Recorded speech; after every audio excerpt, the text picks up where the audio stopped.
ਸ਼ਫਾਫ ਖਿਆਲ, ਨਿਰਮਲ ਸੋਚ, ਬੇਬਾਕ ਰਹਿਮ ਦਿਲ ਦੀ ਜੋਬਨਵੰਤੀ ਉਮਰ, ਜਿਸ ਨੇ ਅਨੇਕਤਾ ਵਿੱਚ ਏਕਤਾ ਦੇ ਸਬਕ ਨੂੰ ਸਾਫ਼ ਗੋਈ ਨਾਲ ਬੁਲੰਦ ਕੀਤਾ।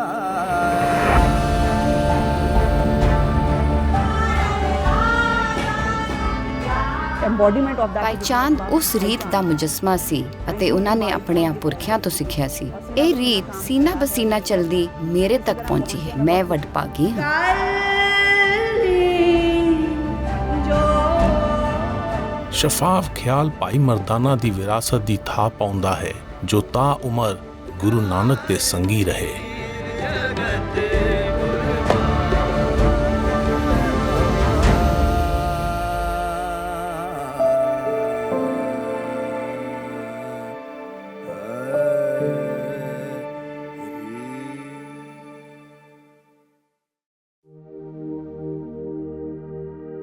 ਏਕ ਓੰਕਾਰ ਸਤਨਾਮ ਕਰਤਾ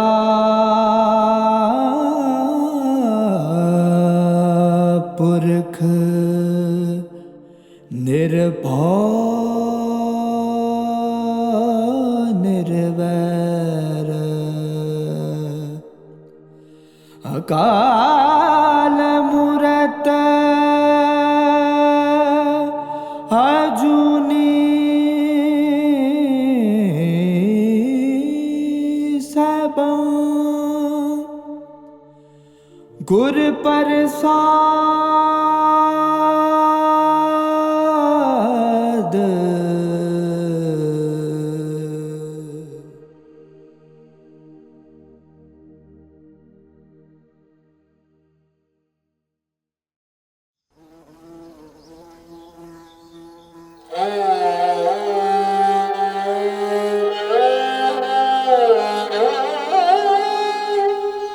ਨਾਨਕ ਉਤਮ ਨੀਚ ਨਾ ਕੋਇ। ਗੁਰੂ ਨਾਨਕ ਨੇ ਦ੍ਰਿੜਾਇਆ ਕਿ ਸਭ ਜੀ ਬਰਾਬਰ ਹਨ।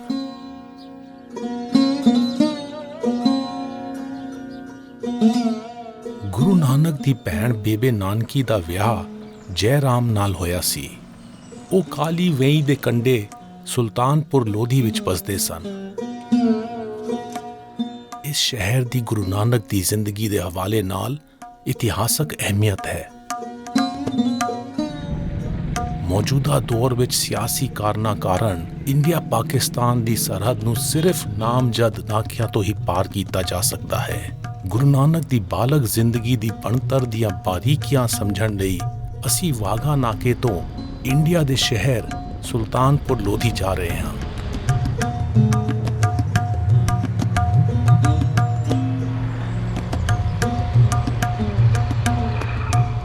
ਗੁਰੂ ਨਾਨਕ ਦੇ ਜੀਵਨ ਕਾਲ ਵਿੱਚ ਸੁਲਤਾਨਪੁਰ ਲੋਧੀ ਦਾ ਹੁਕਮਰਾਨ ਦੌਲਤ ਖਾਨ ਸੀ, ਜੋ ਲੋਧੀ ਸਲਤਨਤ ਦਾ ਹਾਕਮ ਸੀ। ਉਸ ਵੇਲੇ ਹਿੰਦੂ ਅਤੇ ਮੁਸਲਮਾਨ ਬਰਾਦਰੀਆਂ ਇਸ ਸ਼ਹਿਰ ਦੇ ਸਮਾਜਿਕ ਤਾਣੇ ਦੇ ਅਨਿਖੜਵੇਂ ਅੰਗ ਸਨ। ਗੁਰੂ ਨਾਨਕ ਦੀ ਦੁਨੀਆਦਾਰੀ ਵਿੱਚ ਬੇਲਾਗਤਾ ਕਾਰਨ ਪਰੇਸ਼ਾਨ ਬੇਬੇ ਨਾਨਕੀ ਅਤੇ ਜੈ ਰਾਮ ਨੇ ਉਹਨਾਂ ਨੂੰ ਸੁਲਤਾਨਪੁਰ ਲੋਧੀ ਲਿਆਉਣ ਬਾਰੇ ਵਿਚਾਰ ਕੀਤਾ। ਉਹਨਾਂ ਨੂੰ ਆਸ ਸੀ ਕਿ ਥਾਂ ਦੀ ਬਦਲੀ ਨਾਲ ਗੁਰੂ ਨਾਨਕ ਦਾ ਮਨ ਬਦਲੇਗਾ। ਮਾਪਿਆਂ ਨੇ ਤਜਵੀਜ਼ ਦੀ ਹਾਮੀ ਭਰ ਦਿੱਤੀ। ਅਸੀਂ ਸੁਲਤਾਨਪੁਰ ਲੋਧੀ ਵਿੱਚ ਉਸ ਥਾਂ ਜਾ ਰਹੇ ਹਾਂ ਜਿਸ ਬਾਰੇ ਮੰਨਿਆ ਜਾਂਦਾ ਹੈ ਕਿ ਇਹ ਬੇਬੇ ਨਾਨਕੀ ਅਤੇ ਜੈ ਰਾਮ ਜੀ ਦੀ ਰਿਹਾਇਸ਼ ਸੀ।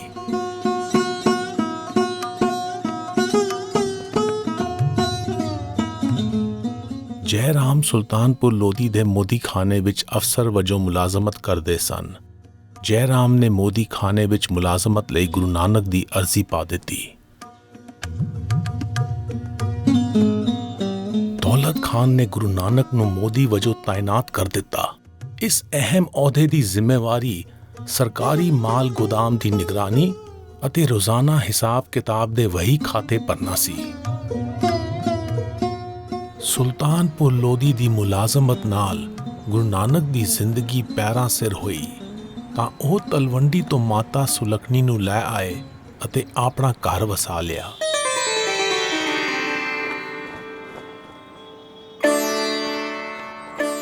ਅਸੀਂ ਸੁਲਤਾਨਪੁਰ ਲੋਧੀ ਵਿੱਚ ਉਸ ਥਾਂ ਜਾ ਰਹੇ ਹਾਂ ਜਿਸ ਬਾਰੇ ਮੰਨਿਆ ਜਾਂਦਾ ਹੈ ਕਿ ਇੱਥੇ ਗੁਰੂ ਨਾਨਕ ਅਤੇ ਮਾਤਾ ਸੁਲੱਖਣੀ ਦਾ ਘਰ ਹੁੰਦਾ ਸੀ।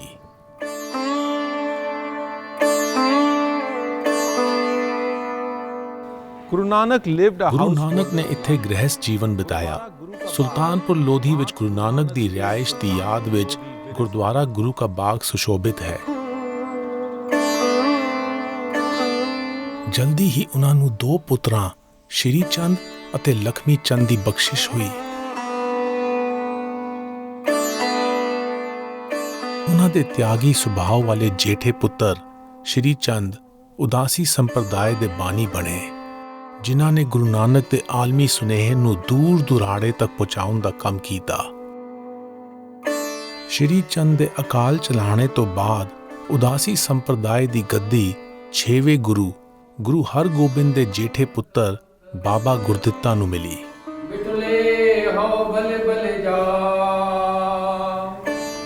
ਗੁਰੂ ਨਾਨਕ ਦੇ ਦੂਜੇ ਪੁੱਤਰ ਲਖਮੀ ਚੰਦ ਨੇ ਗ੍ਰਹਿਸਥ ਜੀਵਨ ਦਾ ਰਾਹ ਚੁਣਿਆ। ਇੱਥੋਂ ਕੁਝ ਦੂਰੀ ਉੱਤੇ ਗੁਰਦੁਆਰਾ ਹਟ ਸਾਹਿਬ ਹੈ, ਜੋ ਮੋਦੀ ਖਾਨੇ ਵਾਲੀ ਥਾਂ ਉੱਤੇ ਉਸਾਰਿਆ ਗਿਆ ਹੈ।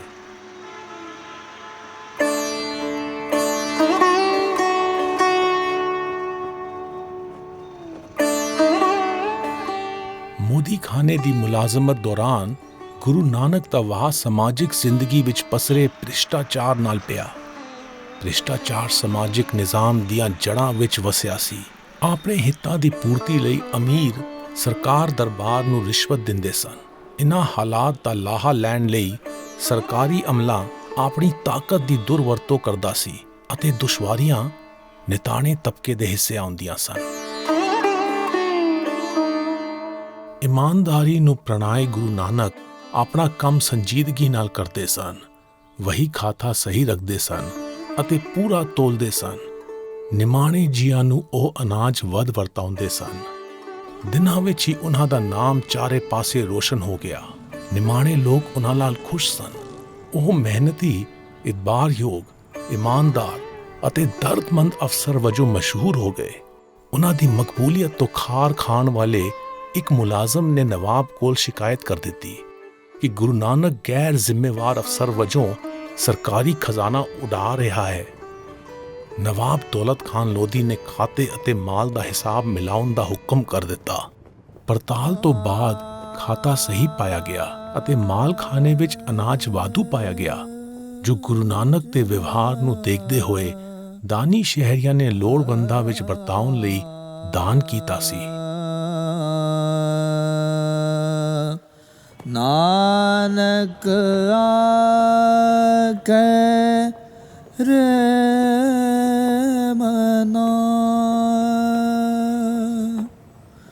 ਸੁਣੀਐ ਸਿੱਖ ਸਹੀ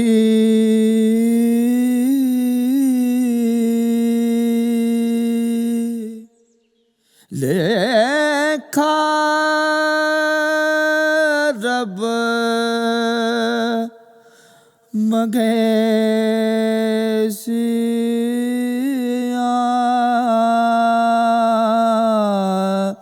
ਬੈਠਾ ਕਢਵਈ।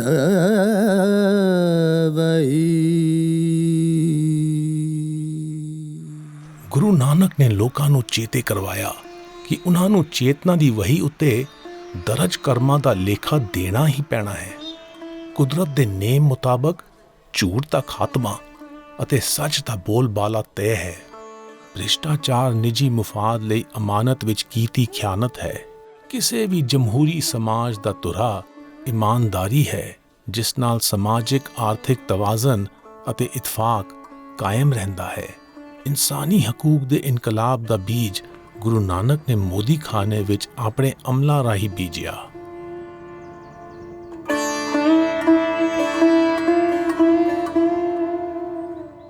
ਗੁਰਦੁਆਰਾ ਹਟ ਸਾਹਿਬ ਗੁਰੂ ਨਾਨਕ ਦੀਆਂ ਸਿੱਖਿਆਵਾਂ ਨੂੰ ਅਮਲੀ ਜਾਮਾ ਪਹਿਨਾਉਣ ਦੀ ਗਵਾਹੀ ਭਰਦਾ ਹੈ।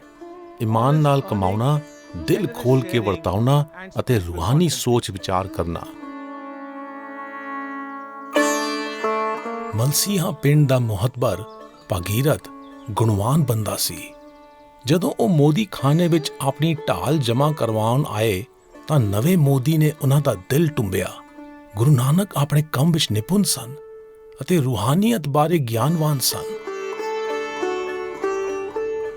ਗੁਰੂ ਨਾਨਕ ਨਾਲ ਰੂਹਾਨੀ ਗੋਸ਼ਟ ਰਚਾਉਣ ਲਈ ਭਾਗੀਰਥ ਨੇ ਸੁਲਤਾਨਪੁਰ ਦਾ ਫੇਰਾ ਵਧਾ ਦਿੱਤਾ।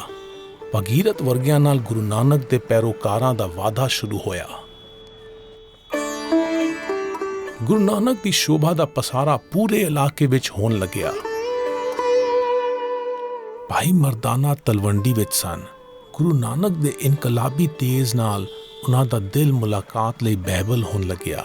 ਸਬਬ ਇਹ ਬਣਿਆ ਕਿ ਮਹਿਤਾ ਕਾਲੂ ਨੇ ਭਾਈ ਮਰਦਾਨਾ ਨੂੰ ਗੁਰੂ ਨਾਨਕ ਦੀ ਖਬਰ ਲੈਣ ਲਈ ਸੁਲਤਾਨਪੁਰ ਭੇਜਿਆ। ਸੁਲਤਾਨਪੁਰ ਵਿੱਚ ਭਾਈ ਮਰਦਾਨਾ ਨੇ ਗੁਰੂ ਨਾਨਕ ਦੇ ਘਰ ਕਿਆਮ ਕੀਤਾ।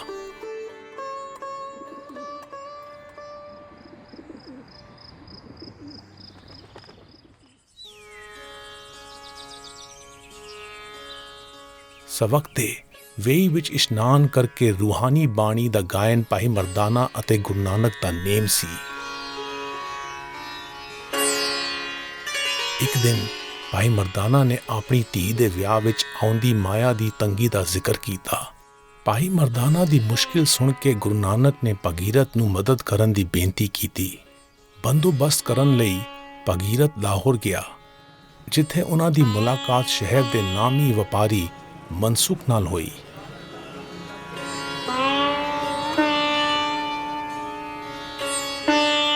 ਗੁਰੂ ਨਾਨਕ ਦੇ ਇਨਕਲਾਬੀ ਖਿਆਲਾਂ ਬਾਰੇ ਸੁਣ ਕੇ ਮਨਸੁਖ ਵੀ ਭਾਗੀਰਥ ਨਾਲ ਸੁਲਤਾਨਪੁਰ ਦੇ ਰਾਹ ਪੈ ਗਿਆ। ਗੁਰੂ ਨਾਨਕ ਨੂੰ ਮਿਲ ਕੇ ਮਨਸੁਖ ਪ੍ਰਸੰਨ ਹੋ ਗਿਆ ਅਤੇ ਉਹਨਾਂ ਦੇ ਮੁੱਢਲੇ ਪੈਰੋਕਾਰਾਂ ਵਿੱਚ ਸ਼ਾਮਿਲ ਹੋ ਗਿਆ।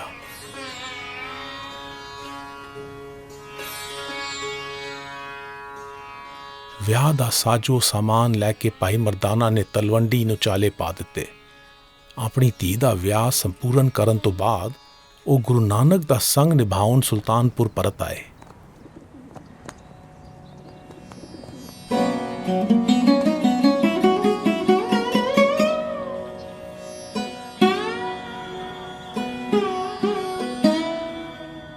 ਅਸੀਂ ਹੁਣ ਵੇਈ ਦੇ ਕੰਢੇ ਬਣੇ ਗੁਰਦੁਆਰਾ ਬੇਰ ਸਾਹਿਬ ਜਾ ਰਹੇ ਹਾਂ।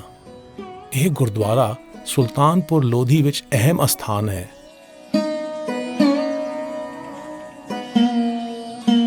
ਇਸ ਅਸਥਾਨ ਦਾ ਪੁਰਸਕੂਨ ਕੁਦਰਤੀ ਨਜ਼ਾਰਾ ਅਨੋਖਾ ਸੀ। ਇਸੇ ਲਈ ਗੁਰੂ ਨਾਨਕ ਇੱਥੇ ਰੋਜ਼ਾਨਾ ਇਸ਼ਨਾਨ ਅਤੇ ਧਿਆਨ ਕਰਦੇ ਸਨ।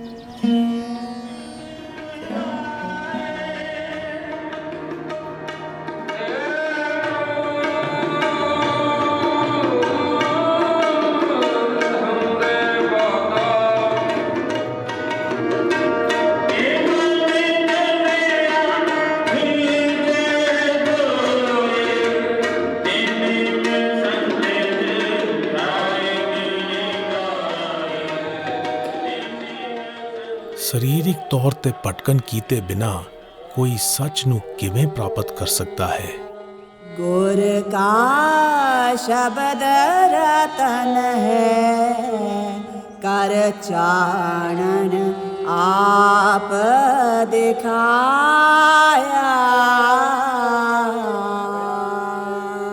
ਮੈਨੂੰ ਅਚੰਭਾ ਹੁੰਦਾ ਹੈ ਕਿ ਜਥੇਬੰਦ ਮਜ਼ਹਬਾਂ ਦੇ ਘੇਰੇ ਵਿੱਚ ਪ੍ਰਚਾਰਕਾਂ ਦੀ ਘਾਟ ਨਹੀਂ ਹੈ, ਪਰ ਉਹਨਾਂ ਵਿੱਚੋਂ ਕਿੰਨਿਆਂ ਨੇ ਉਸ ਸੱਚ ਦਾ ਅਨੁਭਵ ਕੀਤਾ ਹੈ ਜਿਸ ਦਾ ਜ਼ਿਕਰ ਗੁਰੂ ਨਾਨਕ ਨੇ ਕੀਤਾ ਹੈ।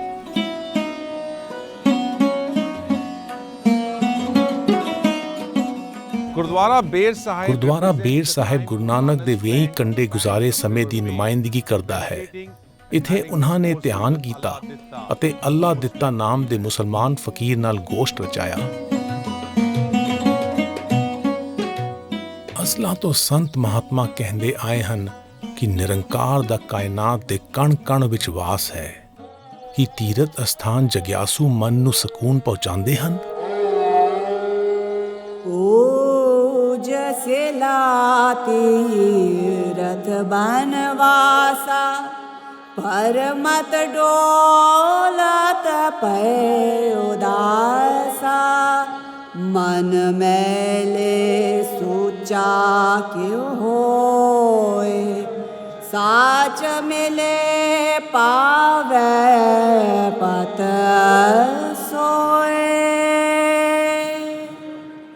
ਗੁਰੂ ਨਾਨਕ ਦਾ ਸੁਨੇਹਾ ਇਸ ਅਹਿਮੀਅਤ ਨੂੰ ਦਰਸਾਉਂਦਾ ਹੈ ਕਿ ਨੇਕ ਇਰਾਦਿਆਂ ਨਾਲ ਹੀ ਦਿਲਾਸਾ ਮਿਲਦਾ ਹੈ। ਮੈਂ ਹੈਰਾਨ ਹਾਂ ਕਿ ਅਸੀਂ ਹਾਲੇ ਵੀ ਕਰਮਕਾਂਡ ਦੀ ਹਮਾਇਤ ਕਰਦੇ ਹਾਂ ਅਤੇ ਗੁਰੂ ਨਾਨਕ ਵਾਲੇ ਵਿਵੇਕ ਦਾ ਮੂਲ ਤੱਤ ਸਮਝਣ ਦੇ ਸਮਰੱਥ ਨਹੀਂ ਹੋਏ।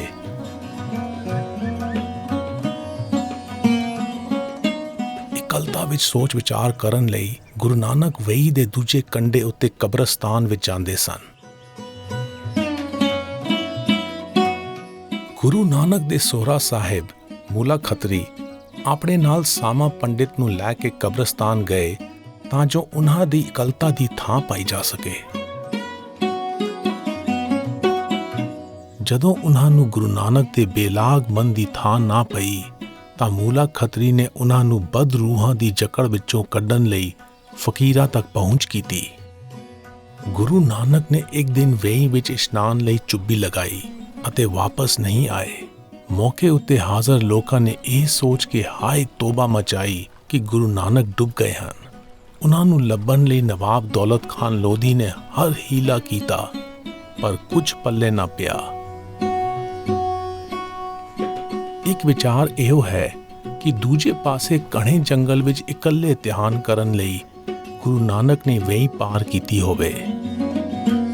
3 ਦਿਨ ਬਾਅਦ ਉਹਨਾਂ ਨੂੰ ਚੜ੍ਹਦੇ ਪਾਸੇ ਤਕਰੀਬਨ 3 ਕਿਲੋਮੀਟਰ ਦੂਰ ਵੇਈ ਵਿੱਚੋਂ ਨਿਕਲਦੇ ਦੇਖਿਆ ਗਿਆ।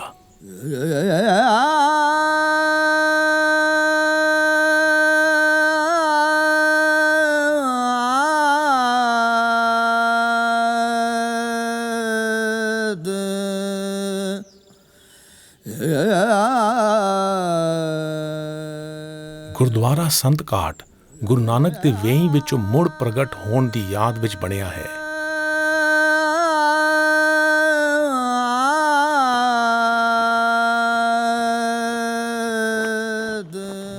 ਗੁਰੂ ਨਾਨਕ ਨੇ ਵੇਈ ਦੇ ਕੰਢੇ ਧਿਆਨ ਅਤੇ ਸੋਚ ਵਿਚਾਰ ਕਰਨ ਤੋਂ ਬਾਅਦ ਵਹਿਦਤ ਦੇ ਫਲਸਫੀ ਬੋਲਾਂ ਦਾ ਉਚਾਰਨ ਕੀਤਾ।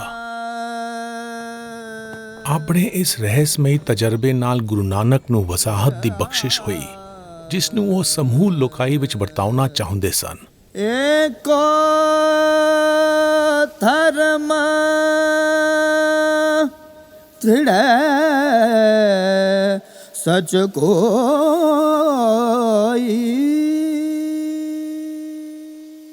ਗੁਰੂ ਨਾਨਕ ਉੱਤੇ ਬਿਰਹਾ ਤਾਰੀ ਸੀ। ਹਾਜ਼ਰਾ ਹਜ਼ੂਰ ਨਾਲ ਵਿਸਮਾਦੀ ਸਾਂਝ ਅਤੇ ਸੁਰਤ ਸੰਭਾਲੇ ਰਾਹੀ ਉਹਨਾਂ ਨੂੰ ਸਮੁੱਚੀ ਕਾਇਨਾਤ ਵਿੱਚ ਚੰਗਿਆਈ ਹੀ ਨਜ਼ਰ ਆਉਂਦੀ ਸੀ।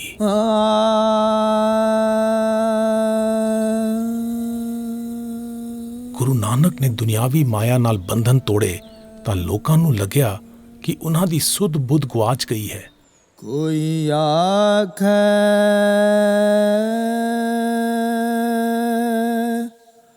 ਪੂਤਨਾ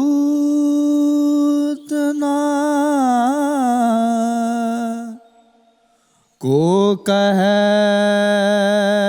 बेताला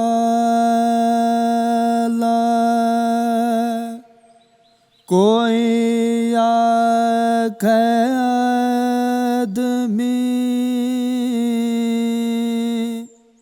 नानक विचारा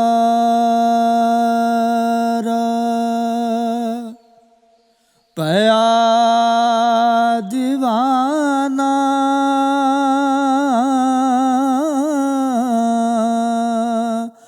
शागा नानक बोराना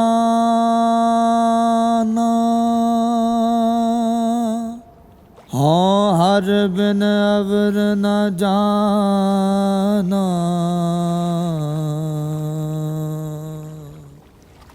ਗੁਰੂ ਨਾਨਕ ਨੇ ਫਰਮਾਇਆ ਕਿ ਨੇਕੀ ਦਾ ਰਾਹ ਹੀ ਉੱਤਮ ਧਰਮ ਹੈ। ਉਹਨਾਂ ਨੇ ਨਿਡਰਤਾ ਨਾਲ ਐਲਾਨ ਕੀਤਾ ਕਿ ਸਭ ਮਨੁੱਖ ਬਰਾਬਰ ਹਨ। ਰੂਹਾਨੀਅਤ ਦੀ ਰਾਹ ਉੱਤੇ ਕੱਟੜਪੁਣੇ ਅਤੇ ਕਿਸੇ ਮਜ਼ਹਬ, ਜਾਤ, ਰੰਗ ਜਾਂ ਲਿੰਗ ਦੀ ਸਰਦਾਰੀ ਦੀ ਗੁੰਜਾਇਸ਼ ਨਹੀਂ ਹੈ। ਇਸ ਨਾਲ ਪ੍ਰਚਲਿਤ ਮਜ਼ਹਬੀ ਮਨੋਤਾਂ ਦੇ ਰਾਖਿਆਂ ਨੂੰ ਸੇਕ ਲੱਗਿਆ। ਉਹਨਾਂ ਦਾ ਗੁੱਸਾ ਸ਼ਿਕਾਇਤ ਵਜੋਂ ਨਵਾਬ ਦੌਲਤ ਖਾਨ ਲੋਧੀ ਕੋਲ ਦਰਜ ਹੋਇਆ। ਗੁਰੂ ਨਾਨਕ ਨੂੰ ਆਪਣੇ ਕਹੇ ਦੀ ਸਫਾਈ ਦੇਣ ਲਈ ਸੱਦਿਆ ਗਿਆ। ਗੁਰੂ ਨਾਨਕ ਤੋਂ ਸਵਾਲ ਪੁੱਛਣ ਲਈ ਸ਼ਿਕਾਇਤ ਦੀ ਪੈਰਵੀ ਕਰਨ ਵਾਲਾ ਕਾਜ਼ੀ ਵੀ ਮੌਕੇ ਉੱਤੇ ਹਾਜ਼ਰ ਸੀ। ਉਹਨਾਂ ਸਵਾਲ ਕੀਤਾ ਕਿ ਜੇ ਨੇਕੀ ਹੀ ਸਭ ਤੋਂ ਸਤਿਕਾਰਯੋਗ ਧਰਮ ਹੈ ਤਾਂ ਉਹਨਾਂ ਅਕੀਦਿਆਂ ਦੀ ਕੀ ਅਹਿਮੀਅਤ ਹੈ ਜਿਨ੍ਹਾਂ ਨੂੰ ਤੈਅ ਕਰਨ ਲਈ ਪੈਗੰਬਰਾਂ, ਪੀਰਾਂ, ਸੰਤਾਂ ਅਤੇ ਫਕੀਰਾਂ ਨੇ ਸਦੀਆਂ ਲਗਾਈਆਂ ਹਨ। ਗੁਰੂ ਨਾਨਕ ਨੇ ਜਵਾਬ ਦਿੱਤਾ ਕਿ ਸੱਚਾ ਮਜ਼ਹਬੀ ਬੰਦਾ ਉਹ ਹੈ ਜੋ ਧਰਮ ਦੀ ਰੂਹ ਦਾ ਜਾਣੂ ਹੈ। ਗੁਰੂ ਨਾਨਕ ਨੂੰ ਕਾਜ਼ੀ ਨੇ ਪੁੱਛਿਆ ਕਿ ਹਰ ਮਨੁੱਖ ਮਜ਼ਹਬ ਦਾ ਕੋਈ ਰਾਹ ਚੁਣਦਾ ਹੈ, ਉਹਨਾਂ ਦਾ ਰਾਹ ਕਿਹੜਾ ਹੈ? ਗੁਰੂ ਨਾਨਕ ਨੇ ਜਵਾਬ ਦਿੱਤਾ ਕਿ ਉਹ ਆਲਮੀ ਭਾਈਚਾਰਾ ਚਾਹੁੰਦੇ ਹਨ ਅਤੇ ਉਸ ਰਾਹ ਦੇ ਪਾਂਦੀ ਹਨ ਜੋ ਨਿਰੰਕਾਰ ਨਾਲ ਜੁੜਦਾ ਹੈ। ਨਿਰੰਕਾਰ ਲਈ ਕੋਈ ਅਜਨਬੀ ਨਹੀਂ ਹੈ ਅਤੇ ਨਾ ਹੀ ਉਸ ਦਾ ਕੋਈ ਮਜ਼ਹਬ ਹੈ। ਇਸ ਜਵਾਬ ਤੋਂ ਬੇਕਰਾਰ ਹੋਏ ਕਾਜ਼ੀ ਨੇ ਕਿਹਾ ਕਿ ਜੇ ਉਹਨਾਂ ਦਾ ਰਾਹ ਇਲਾਹੀ ਹੈ ਤਾਂ ਨਮਾਜ਼ ਪੜ੍ਹਨ। ਗੁਰੂ ਨਾਨਕ ਨੇ ਹਾਮੀ ਭਰੀ ਅਤੇ ਉਹਨਾਂ ਨਾਲ ਮਸਜਿਦ ਚਲੇ ਗਏ।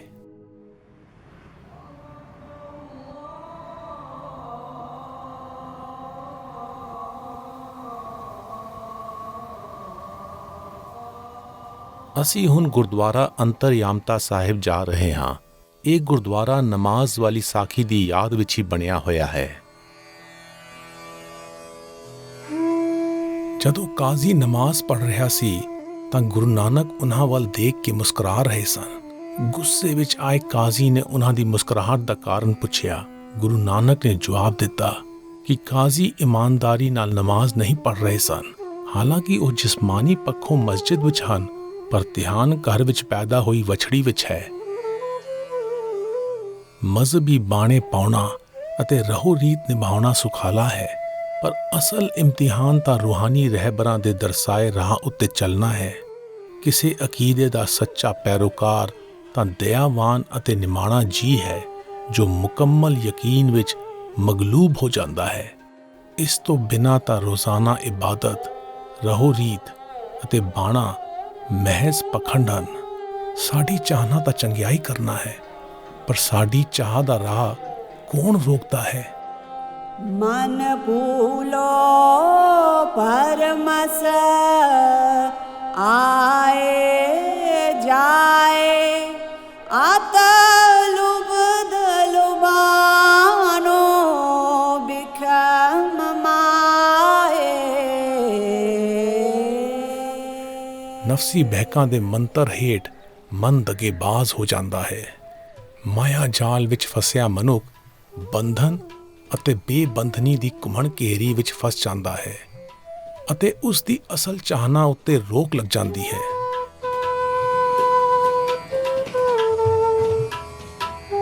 । 1947 ਦੀ ਵੰਡ ਤੋਂ ਬਾਅਦ ਆਬਾਦੀ ਦਾ ਮਜ਼ਹਬ ਮੁਤਾਬਕ ਤਬਾਦਲਾ ਹੋਇਆ। ਨਤੀਜੇ ਵਜੋਂ ਸੁਲਤਾਨਪੁਰ ਲੋਧੀ ਇਸ ਵੇਲੇ ਸਿੱਖ ਅਤੇ ਹਿੰਦੂ ਬਹੁ ਗਿਣਤੀ ਵਾਲਾ ਸ਼ਹਿਰ ਹੈ, ਜਿੱਥੇ ਗਿਣਤੀ ਦੇ ਮੁਸਲਮਾਨ ਆਬਾਦ ਹਨ। ਪੁਰਾਣੇ ਕਿਲੇ ਵਿੱਚ ਬਿਰਾਜਮਾਨ ਇਤਿਹਾਸਿਕ ਮਸਜਿਦ ਹਾਲੇ ਵੀ ਮਜ਼ਹਬੀ ਇਤਫਾਕ ਦੀ ਖੂਬਸੂਰਤ ਮਿਸਾਲ ਪੇਸ਼ ਕਰਦੀ ਹੈ। ਇਸੇ ਇਮਾਰਤ ਵਿੱਚ ਸ਼ਹਿਰ ਦੇ ਮੁਸਲਮਾਨਾਂ ਨੇ ਗੁਰੂ ਨਾਨਕ ਦੇ ਸ਼ਬਦ ਵਾਲੇ ਗ੍ਰੰਥ ਸੰਭਾਲ ਰੱਖੇ ਹਨ, ਜਿਨ੍ਹਾਂ ਵਿੱਚ ਨਿਰੰਕਾਰ ਦੇ ਸੁਨੇਹੇ ਦੀਆਂ ਯਾਦਾਂ ਸਮਾਈਆਂ ਹਨ।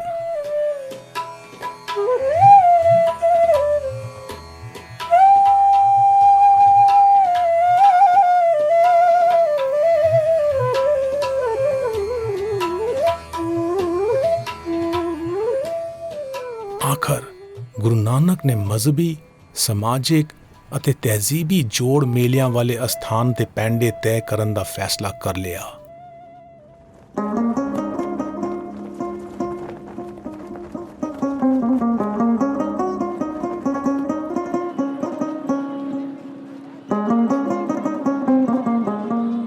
ਉਹਨਾਂ ਨੇ ਰੂਹਾਨੀ ਜੁਸਤਜੂ ਵਿੱਚ ਸ਼ਾਮਿਲ ਹੋਣ ਲਈ ਭਾਈ ਮਰਦਾਨੇ ਨੂੰ ਬੇਨਤੀ ਕੀਤੀ। ਦੋਵਾਂ ਨੂੰ ਅਹਿਸਾਸ ਹੋਇਆ ਕਿ ਇਸ ਸਫ਼ਰ ਉੱਤੇ ਰਬਾਬ ਦਾ ਸੰਗ ਲਾਜ਼ਮੀ ਹੈ। ਇਹ ਤੰਤੀ ਸਾਜ਼ ਧੁਨ ਵਜਾਉਣ ਦੇ ਨਾਲ ਤਾਲ ਦੇਣ ਦਾ ਕੰਮ ਕਰਦਾ ਹੈ। ਰਬਾਬ ਰੂਹਾਨੀ ਮੁਸਾਫਰਾਂ ਦਾ ਸੰਗੀ ਹੋ ਗਿਆ। ਰੂਹਾਨੀ ਸੰਗੀਤ ਉੱਤੇ ਸਵਾਰ ਸ਼ਬਦ ਮਨ ਦੀਆਂ ਹੱਦਾਂ ਪਾਰ ਕਰ ਜਾਂਦੇ ਹਨ। ਉਦਾਸੀਆਂ ਸ਼ੁਰੂ ਕਰਨ ਤੋਂ ਪਹਿਲਾਂ ਗੁਰੂ ਨਾਨਕ ਨੇ ਭਾਈ ਮਰਦਾਨਾ ਨੂੰ ਰਬਾਬ ਦੇ ਕਾਰੀਗਰ ਭਾਈ ਫਰੰਦਾ ਤੋਂ ਸਾਜ਼ ਖਰੀਦਣ ਦੀ ਗੁਜ਼ਾਰਿਸ਼ ਕੀਤੀ।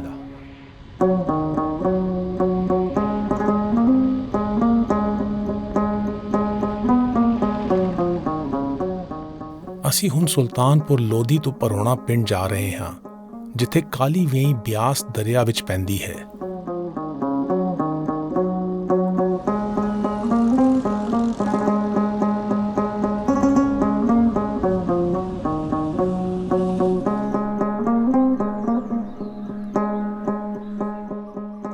ਇਹ ਗੁਰਦੁਆਰਾ ਭਾਈ ਫਿਰੰਦਾ ਦੀ ਯਾਦ ਵਿੱਚ ਬਣਿਆ ਹੈ, ਜਿਨ੍ਹਾਂ ਨੇ ਭਾਈ ਮਰਦਾਨੇ ਨੂੰ ਸੌਗਾਤ ਵਜੋਂ ਰਬਾਬ ਦਿੱਤਾ ਸੀ।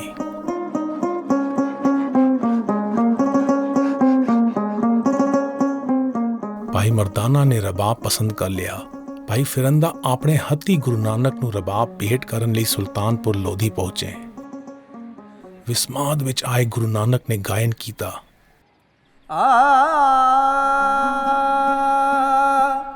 ਹੋਂਟਾ ਡੀਵੇ ਕਾਰ ਕਰ ਲਾਇਆ,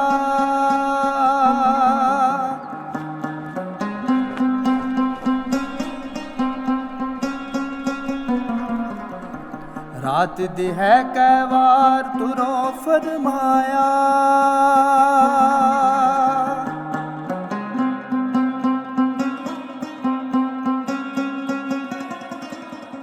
ਢਾਡੀ ਸੱਚੇ ਮਹਿਲ ਖਸਮ ਬੁਲਾਇਆ,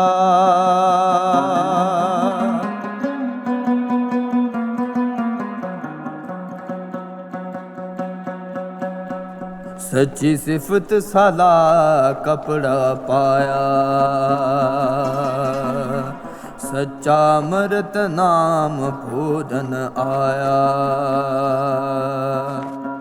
ਗੁਰਮਤਿ ਖਾਦਾ ਰਜ ਤਿਨ ਸੁਖ ਪਾਇਆ, ਗੁਰਮਤਿ ਖਾਦਾ ਰਜ ਤਿਨ ਸੁਖ ਪਾਇਆ,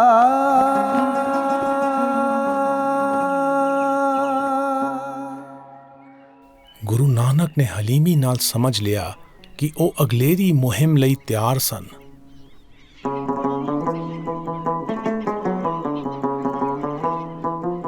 ਭਾਈ ਮਰਦਾਨਾ ਵੀ ਆਪਣੇ ਬਾਪ ਵਾਲੇ ਫਰਜ਼ ਨਿਭਾ ਕੇ ਗੁਰੂ ਨਾਨਕ ਦਾ ਸੰਗੀ ਬਣਨ ਲਈ ਤਿਆਰ ਸਨ।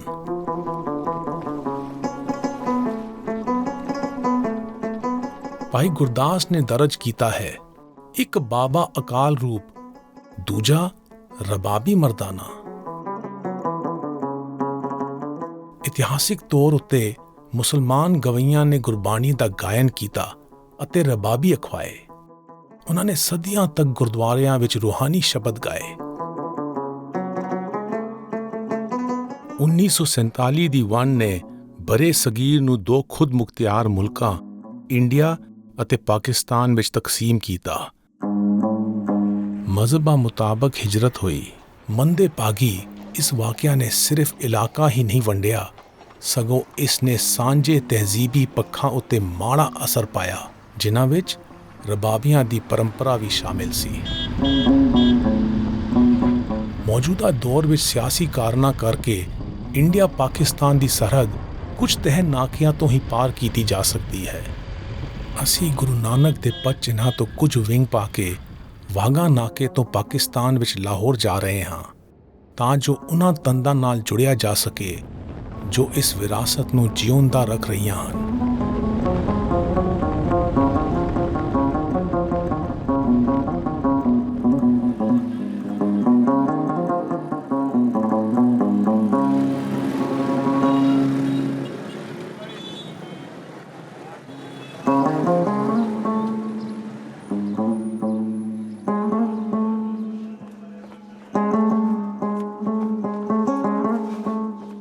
ਅਸੀਂ ਲਾਹੌਰ ਵਿੱਚ ਮੁਹੱਲਾ ਹੁਸੈਨਪੁਰਾ ਆਏ ਹਾਂ, ਜਿੱਥੇ ਮੁਹੰਮਦ ਹੁਸੈਨ ਲਾਲ, ਨਈਮ ਤਾਹਿਰ ਲਾਲ ਅਤੇ ਸਰਫਰਾਜ਼ ਹੁਸੈਨ ਲਾਲ ਵਰਗੇ ਰਬਾਬੀਆਂ ਦਾ ਪਰਿਵਾਰ ਆਬਾਦ ਹੈ। ਇਹਨਾਂ ਦਾ ਦਾਅਵਾ ਹੈ ਕਿ ਕਿ ਇਹ ਭਾਈ ਮਰਦਾਨਾ ਦੀ ਕੁੱਲ ਵਿੱਚੋਂ 18ਵੀਂ ਤੇ 19ਵੀਂ ਪੀੜ੍ਹੀ ਹਨ। ਦਾਰ ਪੀਰ ਜਗਤ ਗੁਰ ਬਾਬਾ, ਜਾਰ ਪੀਰ ਜਗਤ ਗੁਰ ਬਾਬਾ, ਜਾਰ ਪੀਰ ਜਗਤ ਗੁਰ ਬਾਬਾ, ਜਾਰ ਪੀਰ ਜਗਤ ਗੁਰ ਬਾਬਾ, ਜਾਰ ਪੀਰ ਜਗਤ ਗੁਰ ਬਾਬਾ।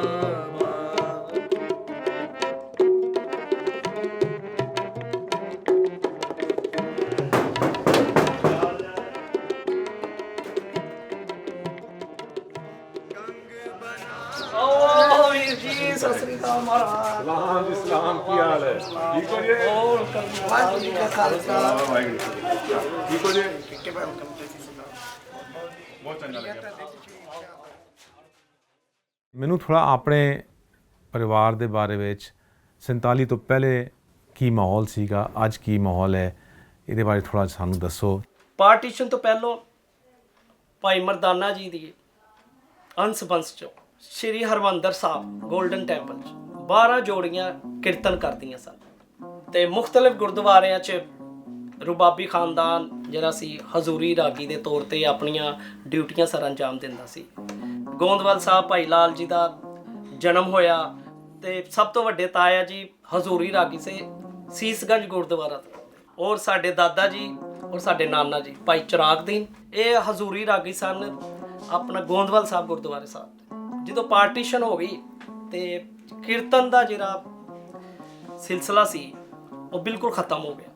ਭਾਈ ਲਾਲ ਜੀ ਦੀ ਇੱਕ ਵਾਹਿਦ ਸ਼ਖਸੀਅਤ ਸੀ, ਆਸ਼ਿਕ ਅਲੀ ਭਾਈ ਲਾਲ ਜੀ ਮੇਰੇ ਵਾਲਿਦ ਸਾਹਿਬ, ਕਿ ਜਿਹੜੇ ਕਿ ਆਣ ਕੇ ਉਹਨਾਂ ਨੇ ਥੋੜੀ ਦੁਸ਼ਵਾਰੀਆਂ ਤੇ ਪੈਦਾ ਹੋਈਆਂ, ਲੇਕਿਨ ਆਣ ਕੇ ਉਹਨਾਂ ਨੇ ਕਵਾਲੀ ਸ਼ੁਰੂ ਕਰਤੀ।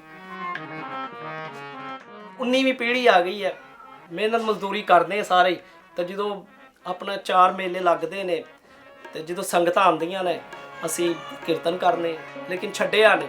ਔਰ ਸਾਡੀ ਪੂਰੀ ਕੋਸ਼ਿਸ਼ ਹੈ ਕਿ ਇਹਨੂੰ ਛੱਡੀਏ ਨਾ ਔਰ ਗੁਰੂ ਨਾਨਕ ਇਹਨੂੰ ਅੱਗੇ ਤੱਕ ਪਹੁੰਚਾਏ। ਗੰਗ ਬਨਾਰਸ ਹਿੰਦੂਆਂ, ਗੰਗ ਬਨਾਰਸ ਹਿੰਦੂਆਂ, ਮੁਸਲਮਾਨਾਂ ਮੱਕਾ ਕਾਬਾ, ਮੁਸਲਮਾਨਾਂ ਮੱਕਾ ਕਾਬਾ, ਕਰ ਕਰ ਬਾਬਾ ਦਾ ਵੀਰੇ, ਕਰ ਕਰ ਬਾਬਾ ਦਾ ਵੀਰੇ, ਭਜਨ ਤਾਲ ਮਰਦੰਗ ਰਬਾਬਾ, ਜਾਰ ਪੀਰ ਜਗਤ ਗੁਰ ਬਾਬਾ, ਜਾਰ ਪੀਰ ਜਗਤ ਗੁਰ ਬਾਬਾ, ਜਾਰ ਪੀਰ ਜਗਤ ਗੁਰ ਬਾਬਾ, ਜਾਰ ਪੀਰ ਜਗਤ ਗੁਰ ਬਾਬਾ। ਇਸ ਮੁਲਾਕਾਤ ਵਿੱਚ ਰਬਾਬੀ ਰੀਤ ਸਾਂਭਣ ਵਾਲਿਆਂ ਦੀ ਆਲ ਔਲਾਦ ਦੀ ਮੌਜੂਦਾ ਹਾਲਤ ਦੇਖ ਕੇ ਮੇਰਾ ਦਿਲ ਉਦਾਸ ਹੋਇਆ ਹੈ। ਇਹਨਾਂ ਦੇ ਪੁਰਖੇ ਗੁਰੂ ਨਾਨਕ ਅਤੇ ਭਾਈ ਮਰਦਾਨਾ ਦੀ ਵਿਰਾਸਤ ਨੂੰ ਸ਼ਾਨ ਨਾਲ ਪਾਲਦੇ ਆਏ ਸਨ।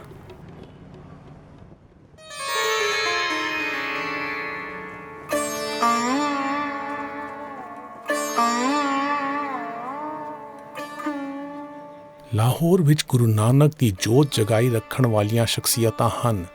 ਅਸੀਂ ਓਰੀਐਂਟਲ ਕਾਲਜ ਵਿੱਚ ਪੜ੍ਹਾਉਣ ਵਾਲੀ ਡਾਕਟਰ ਆਸਮਾ ਕਾਦਰੀ ਨੂੰ ਮਿਲਣ ਆਏ ਹਾਂ।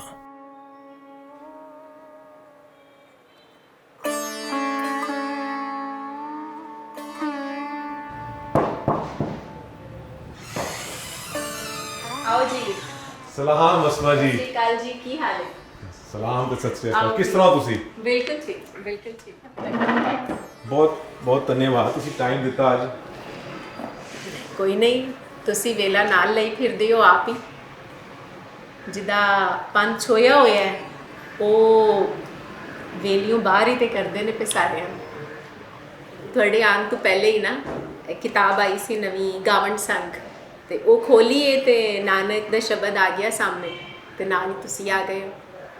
ਜੋ ਤੋ ਪ੍ਰੇਮ ਖੇਲਨ ਕਾ ਚਾਓ, सिर धर तली गली मेरी आओ, इत मार्ग पैर धरीजे, इत मार्ग पैर धरीजे, सिर दीजे कान न की कान न खींचे।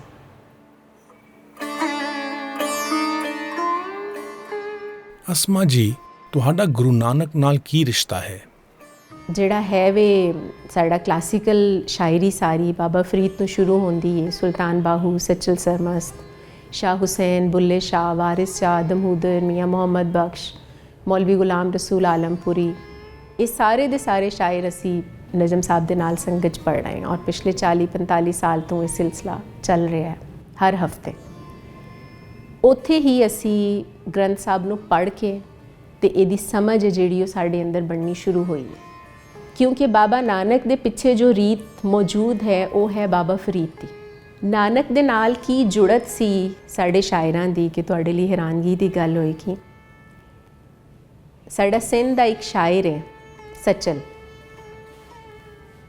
ਉਹਦੇ ਕੋਲ ਇੱਕ ਨਵਾਂ ਸ਼ਾਇਰ ਯੂਸਫ ਆਇਆ, ਉਹਦੀ ਸ਼ਾਇਰੀ ਪੜ੍ਹੀ ਸਚਲ ਨੇ ਤੇ ਉਹਨੂੰ ਕਿਹਾ ਕਿ ਹੁਣ ਤੇਰਾ ਨਾਂ ਨਾਨਕ ਯੂਸਫ ਹੈ। ਸੋ ਨਾਨਕ ਯੂਸਫ ਸਿੰਧ ਵਿੱਚ ਇੱਕ ਸ਼ਾਇਰ ਮੌਜੂਦ ਹੈ, ਉਹ ਅਸੀਂ ਨਜਮ ਸਾਹਿਬ ਦੇ ਨਾਲ ਹੀ ਸੰਗਤ ਦੇ ਉੱਤੇ ਪੜ੍ਹਿਆ। ਜਿਹੜੀ ਨਜਮ ਹੁਸੈਨ ਸੈਯਦ ਹੋਰਾਂ ਦੀ ਸੰਗਤ ਹੈ ਉਹਦੇ ਵਿੱਚ ਅਸੀਂ ਕੋਈ ਚੌਥੀ ਵਾਰੀ ਹੁਣ ਗ੍ਰੰਥ ਸਾਹਿਬ ਨੂੰ ਸ਼ੁਰੂ ਕੀਤਾ ਤੇ ਸਾਡੇ ਕੋਲ ਅੱਜ ਵੀ ਇਸ ਵੇਲੇ ਵੀ ਇੱਥੇ ਲਾਹੌਰ ਦੇ ਅੰਦਰ ਇਹ ਸਾਰਾ ਕੁਝ ਚੱਲ ਰਿਹਾ। ਨਾਨਕ ਜ਼ਿੰਦਾ ਹੈ, ਮੌਜੂਦ ਹੈ। ਉਹ ਜਿਹੜੇ ਉਹਨੇ ਬੀਂ ਕੇਰੇ ਨੇ ਵੇਖੋ ਫੁੱਟਦੇ ਨੇ ਪਏ, ਹਰ ਬੀਂ ਦੇ ਅੰਦਰ 2 ਹਿੱਸੇ ਹੁੰਦੇ ਨੇ ਪਰ ਉਹਨਾਂ ਚੋਂ ਬੂਟਾ ਇੱਕੋ ਹੀ ਨਿਕਲਦਾ। ਇਹੀ ਸ਼ਬਦ ਸੁਰਤ ਹੈ ਜਿਹੜੀ ਨਾਨਕ ਨੇ ਬੀਆਂ ਵਾਂਗ ਕੇਰ ਦਿੱਤੀ ਹੈ। ਬੇਸ਼ੱਕ 70 ਸਾਲ ਪਾਰਟੀਸ਼ਨ ਤੋਂ ਬਾਅਦ ਕਾਫੀ ਕੁਝ ਵਿਰਸਾ ਸਾਡਾ ਅਲੋਪ ਹੋ ਗਿਆ ਹੈ, ਲੇਕਿਨ ਲਾਹੌਰ ਦੇ ਅੰਦਰ ਉਹ ਕਣੀਆਂ ਅਜੇ ਵੀ ਮੌਜੂਦ ਨੇ। ਇਹ ਦੇਖ ਕੇ ਇਤਨੀ ਖੁਸ਼ੀ ਹੁੰਦੀ ਹੈ। ਬਾਬਾ ਅੱਜ ਵੀ ਇੱਥੇ ਮੌਜੂਦ ਹੈ, ਇਹ ਉਹਨਾਂ ਨੂੰ ਤੁਸੀਂ ਸਾਂਭ ਕੇ ਰੱਖਿਆ ਹੋਇਆ ਹੈ। ਰੂਹਾਨੀਅਤ ਦਾ ਘੇਰਾ ਜਥੇਬੰਦ ਅਕੀਦਿਆਂ ਦੇ ਨਿਜ਼ਾਮ ਤੋਂ ਜ਼ਿਆਦਾ ਖੁੱਲ੍ਹਾ ਹੈ। ਇਸ ਦਾ ਸਹੀ ਵਿਖਿਆਨ ਤਾਂ ਵੰਨ ਸਮੰਨੇ ਫਲਸਫਿਆਂ ਵਿੱਚ ਖੁੱਲ੍ਹਦਿਲੀ ਨਾਲ ਕੀਤੀ ਨਿੱਜੀ ਪੜਤਾਲ ਹੈ।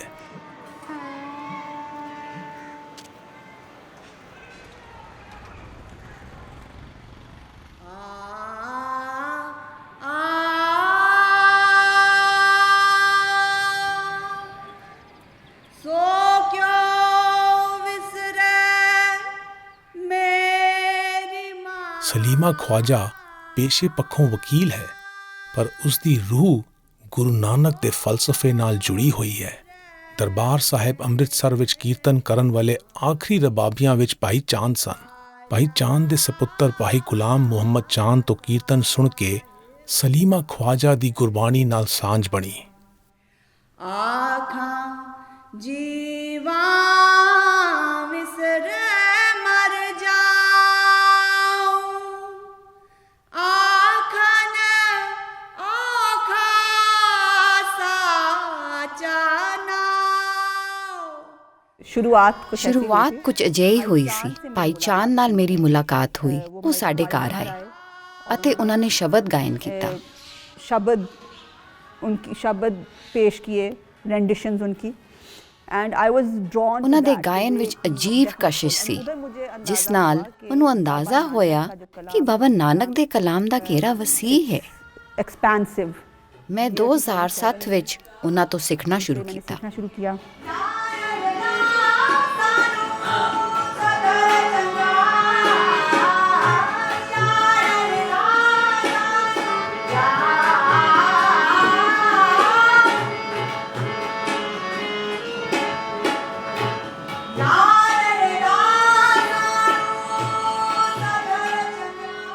ਭਾਈ ਚਾਂਦ ਉਸ ਰੀਤ ਦਾ ਮੁਜੱਸਮਾ ਸੀ ਅਤੇ ਉਹਨਾਂ ਨੇ ਆਪਣੇ ਪੁਰਖਿਆਂ ਤੋਂ ਸਿੱਖਿਆ ਸੀ। ਇਹ ਰੀਤ ਸੀਨਾ ਬਸੀਨਾ ਚਲਦੀ ਮੇਰੇ ਤੱਕ ਪਹੁੰਚੀ ਹੈ। ਮੈਂ ਵਡਭਾਗੀ ਹਾਂ। जोग न होई, एक दृष्ट कर संसार जाने, एक दृष्ट संसार जाने जोगी कहिए सोई। ਮੈਨੂੰ ਇੱਕ ਜਾਪਾਨੀ ਦਾਨਿਸ਼ਵਰ ਦਾ ਕਥਨ ਯਾਦ ਆਇਆ ਹੈ ਕਿ ਕਿਸੇ ਸਿਆਣੇ ਦਾ ਸ਼ਰਧਾਲੂ ਹੋਣ ਨਾਲ ਕੋਈ ਸਿਆਣਾ ਨਹੀਂ ਹੋ ਜਾਂਦਾ, ਪਰ ਉਹਨਾਂ ਰਾਹਾਂ ਦਾ ਪਾਂਧੀ ਹੋ ਕੇ ਹੋ ਸਕਦਾ ਹੈ। ਪਾਕਿਸਤਾਨ ਦੇ ਲਾਹੌਰ ਤੋਂ ਵਾਘਾ ਨਾਕੇ ਰਾਹੀਂ ਇੰਡੀਆ ਪਾਕਿਸਤਾਨ ਦੀ ਸਰਹੱਦ ਪਾਰ ਕਰਕੇ ਅਸੀਂ ਸੁਲਤਾਨਪੁਰ ਲੋਧੀ ਤੋਂ ਗੁਰੂ ਨਾਨਕ ਦੇ ਪਦ ਚਿੰਨ੍ਹਾਂ ਉੱਤੇ ਸਫ਼ਰ ਅੱਗੇ ਤੋਰਾਂਗੇ। ਇਸ ਸਫ਼ਰ ਦੌਰਾਨ ਮੈਂ ਸੰਗਤ ਦੇ ਮਾਇਨਿਆਂ ਬਾਰੇ ਸੋਚ ਰਿਹਾ ਹਾਂ। ਦਰਅਸਲ ਇਹੋ ਹਕੀਕੀ ਅਮਲ ਹੈ ਜੋ ਲਾਹੌਰ ਦੇ ਕੁਝ ਲੋਕ ਮਜ਼ਹਬਾਂ ਦੀਆਂ ਹੱਦਾਂ ਤੋਂ ਪਾਰ ਜਾ ਕੇ ਲਗਾਤਾਰ ਨਿਭਾ ਰਹੇ ਹਨ। साहेब में